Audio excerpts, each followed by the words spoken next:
मध्य प्रदेश के दमोह में फर्जी डॉक्टर केस के मुख्य आरोपी डॉक्टर नरेंद्र यादव को दमोह लाया गया है। आज उसे कोर्ट में पेश किया जाएगा। कल उसे प्रयागराज से गिरफ्तार किया गया है। उधर दमोह के बाद बिलासपुर सीएमएचओ यानी छत्तीसगढ़ ने भी इस मामले में एक्शन लिया है। बिलासपुर सीएमएचओ ने अपोलो हॉस्पिटल को नोटिस भेजा है। सीएमएचओ ने अस्पताल प्रशासन से फर्जी डॉक्टर नरेंद्र की डिग्री की कॉपी मांगी है। साथ ही नरेंद्र यादव की नियुक्ति का आधार भी पूछा गया है कि आखिर किन कागजों की बिना पर अपोलो अस्पताल में इस डॉक्टर को नौकरी पर रखा गया। इसके अलावा 8 मौतों पर जो कार्रवाई की गई है उसकी भी जानकारी मांगी गई है। तो 2 तस्वीरें इस वक्त आपके सामने। तो फर्जी डॉक्टर नरेंद्र विक्रमादित्य यादव के मामले में एक और बड़ा खुलासा हुआ है। नरेंद्र यादव ने साल 2006 में छत्तीसगढ़ विधानसभा के पूर्व स्पीकर राजेंद्र प्रसाद शुक्ल की भी सर्जरी की थी, जिसके बाद उनका निधन हो गया। उसी दौरान जांच में नरेंद्र विक्रमादित्य यादव की फर्जी डिग्री का खुलासा हो चुका था, लेकिन मामले में कोई एक्शन नहीं हुआ।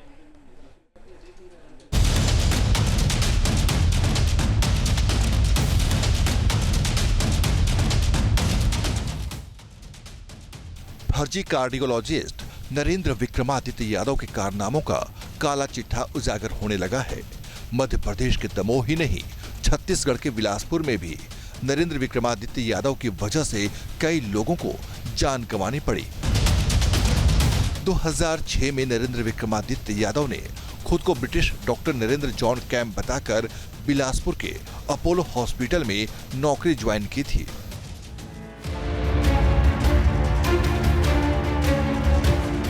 तब उसका प्रचार प्रसार भी बड़े कार्डियोलॉजिस्ट के तौर पर किया गया। उसी दौरान छत्तीसगढ़ के पूर्व विधानसभा अध्यक्ष राजेंद्र प्रसाद शुक्ल की हार्ट सर्जरी भी इसी फर्जी डॉक्टर ने की थी। जी का स्वास्थ्य खराब हुआ था 2 अगस्त को और हम लोग अपोलो लेके गए थे और वहाँ ये डॉक्टर थे नरेंद्र विक्रमादित्य यादव, हृदय रोग विशेषज्ञ और लेजर से हार्ट का ऑपरेशन करने वाले मध्य भारत के फेमस डॉक्टर के रूप में उनको बताया गया था। विज्ञापन भी आता था अखबारों में, तो मतलब उसकी जानकारी दी जाती थी। विज्ञापन तो शायद नहीं देते इन लोग, तो ये सब चीजें थीं। नरेंद्र विक्रमादित्य यादव ने राजेंद्र प्रसाद शुक्ल की सर्जरी तो कर दी, लेकिन उसके फौरन बाद तबीयत खराब हो गई। हालात बिगड़ने पर शुक्ल को वेंटिलेटर पर शिफ्ट करना पड़ा। बाद में उनकी मौत हो गई। वहाँ हम लोग सब लोग थे, बोले कि इनको हार्ट का प्रॉब्लम है, सांस लेने में दिक्कत है, एंजियोग्राफी की जाएगी और ज़रूरत पड़ा तो हम वहीं पर इनकी एंजियोप्लास्टी वगैरह ऑपरेशन कर देंगे। 2 अगस्त को हम लोग तीनों भाई थे वहाँ पर और परिवारजन भी थे। अपोलो में एंजियोग्राफी की गई और सीरियस कंडीशन बता के लेजर से ऑपरेशन करना बताया गया। 1-1.5 घंटे तक ऑपरेशन थिएटर पे ये रहे। उसी समय खबर आई कि पिताजी की कंडीशन बहुत ज़्यादा खराब हो गई, एकदम खराब है, कुछ भी हो सकता है। और हम दौड़ते भागते अस्पताल पहुंचे तो आईसीयू में रख दिया गया था उनको और वेंटिलेटर पे डाल दिया गया। 18 दिनों तक वेंटिलेटर पर रखने के बाद राजेंद्र प्रसाद शुक्ल का निधन हो गया। परिजनों को पहले तो किसी तरह का अंदेशा नहीं हुआ, मगर बाद में कुछ डॉक्टर्स ने नरेंद्र विक्रमादित्य यादव की डिग्री को लेकर सवाल उठाए। ऐसे में राजेंद्र प्रसाद शुक्ल के परिजनों के मन में भी सवाल उठने लगे। इस बीच आरोपी डॉक्टर नरेंद्र विक्रमादित्य यादव को बिलासपुर के अपोलो हॉस्पिटल से हटा दिया गया। उस समय कुछ डॉक्टरों ने मुझसे चर्चा की थी और ये बताया था कि इंडियन मेडिकल एसोसिएशन बिलासपुर ने इस डॉक्टर की डिग्री के संबंध में जांच की है और ये हृदय रोग विशेषज्ञ नहीं है, ये प्लेन MBBS डॉक्टर, ऐसा हमको बताया गया। और 13 के दिन जो बहुत सारे डॉक्टर आए थे उन लोगों ने भी चर्चा की और ये बोला कि आप लोगों ने कैसे उसके हाथ से ऑपरेशन करा लिया, वो तो क्वालिफाइड था ही नहीं। कुछ समय बाद इस डॉक्टर को इन लोगों ने यहाँ से हटा दिया। क्यों हटा दिया, क्या कारण है, ये वही लोग बताएंगे। पर ये ज़्यादा दिन तक उसके बाद नहीं रहा। मेरे ख्याल से 1-8 महीने के बाद ही ये डॉक्टर यहाँ से बिलासपुर से चला गया। बिलासपुर से नरेंद्र विक्रमादित्य यादव चुपचाप निकल गया और बात आई गई हो गई। मगर 19 साल बाद जब दमोह के मिशन अस्पताल में उसके कारनामे उजागर हुए तो पुरानी कड़ियां भी जोड़ी जा रही हैं।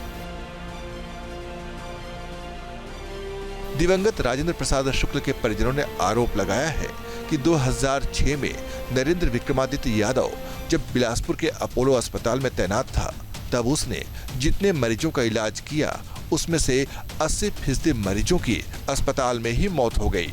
2006 में ही IMA बिलासपुर ने नरेंद्र विक्रमादित्य यादव की डिग्री के फर्जीवाड़े का खुलासा कर दिया था, लेकिन कोई एक्शन नहीं लिया गया। उसके बाद भी आरोपी डॉक्टर अलग अलग जगह नौकरी करता रहा और लोगों की जान लेता रहा। जहाँ तक हम लोगों ने जांच में देखा तो जो केसेस थे उसके बारे में उन्होंने सब सिलेक्शन सही था, पर एग्जैक्ट उनका ये मालूम नहीं था। पर उनकी जो क्रेडेंशियल्स जब हमने जांच की तब पता चला कि उनके पास तो डिग्री नहीं है। उनके पास MBBS जहाँ से किया उस कॉलेज को जब हमने इंक्वायरी की तो पता चला कि वहाँ वो पढ़ाई नहीं है।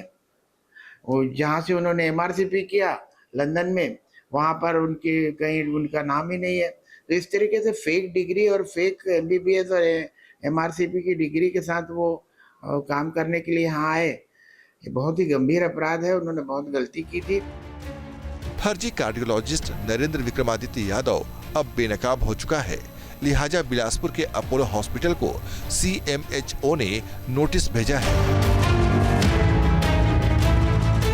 अस्पताल प्रबंधन से आरोपी नरेंद्र यादव की डिग्री की कॉपी मांगी गई है, साथ ही उसकी नियुक्ति का आधार पूछा गया है। नरेंद्र विक्रमादित्य की तैनाती के दौरान कार्डियोलॉजी डिपार्टमेंट में राजेंद्र प्रसाद शुक्ल समेत 8 मौतों के बाद क्या एक्शन लिया गया, इसे लेकर भी जवाब तलब किया गया है। पूरे मामले में अपोलो अस्पताल की भी सफाई आई है और सभी पहलुओं की पड़ताल के बाद तस्वीर साफ करने की बात कही गई है। और क्योंकि ये 17-18 साल पुरानी बात है तो हम सभी दस्तावेजों को, संबंधित दस्तावेजों को देख रहे हैं और देखने के बाद ही कुछ आपको हम फॉर्मली कम्युनिकेट कर पाएंगे। और जहाँ तक बात है उनके लंबे समय तक रहने की, तो वो कुछ ही महीने यहाँ थे, जहाँ तक मेरी जानकारी है कुछ ही महीने थे। पर फिर भी इन सभी चीज़ों की जांच करके अब तत्कालीन उस समय प्रबंधन ने भी इस संदर्भ में जांच की थी, तो कुछ सारे डॉक्यूमेंट्स, दस्तावेज देखने के बाद हम आपको फॉर्मली कम्युनिकेट कर पाएंगे। जांच का दायरा लगातार बढ़ रहा है, जारियों से पर्दा हट रहा है, लेकिन सवाल ये उठ रहा है कि आखिर हमारा सिस्टम कैसा है जिसमें एक फर्जी डॉक्टर का सच उजागर होने के बाद भी वो अलग अलग जगह इलाज से लोगों को मारता रहा। Team news nation. News nation अब व्हाट्सएप पर खबरों के ताजा अपडेट के लिए न्यूज़ नेशन के इस QR कोड को स्कैन करें।